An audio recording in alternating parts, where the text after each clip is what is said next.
અને પ્રાપ્ત થયેલી સંપત્તિના માધ્યમથી તમે બીજાનું ભલું કરતા રહો, ભલું કરતા રહો. આવા સમયે ઉત્સવ કરાવો, મંદિરોમાં દાન આપો, ગરીબને આપો, નિરાધારને આપો, દિન દુખિયાને આપો.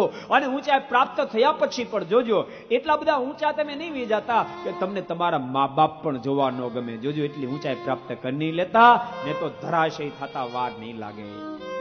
સૌજીભાઈ મને કીધેલી ફરીને વાત કહો ભક્તો. મને કે સમય એક રૂમમાં પગલા કરી દો. પગલા કરવા ગયો.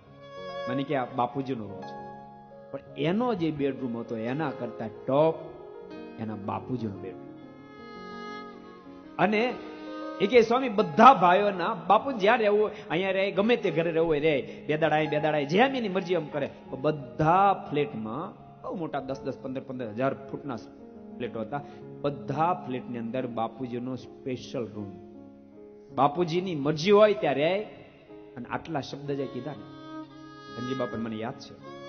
ધનજીભાઈ બોલતા હતા ને ધનજી બાપાની આંખોમાંથી ટપ ટપ આંસુડા પડવા મળ્યા. બાપ રાજીપાના આંસુ જે બાપના આંખોમાંથી વરસે એ દીકરો કોઈ દુખી ન થાય, કોઈ દુખી ન થાય. આજકાલ તો ગ્રેજ્યુએટ થાય, ડબલ ગ્રેજ્યુએટ થાય, એન્જિનિયર થાય, ડોક્ટર થાય, પછી મનમાં એમ થઈ જાય હું ડોક્ટર, મારા બાપ અભણ, હું એન્જિનિયર, મારા બાપને કાળા અક્ષરે લખતા આવડે નહીં, કાળા અક્ષર કુવાડે માર્યા છે.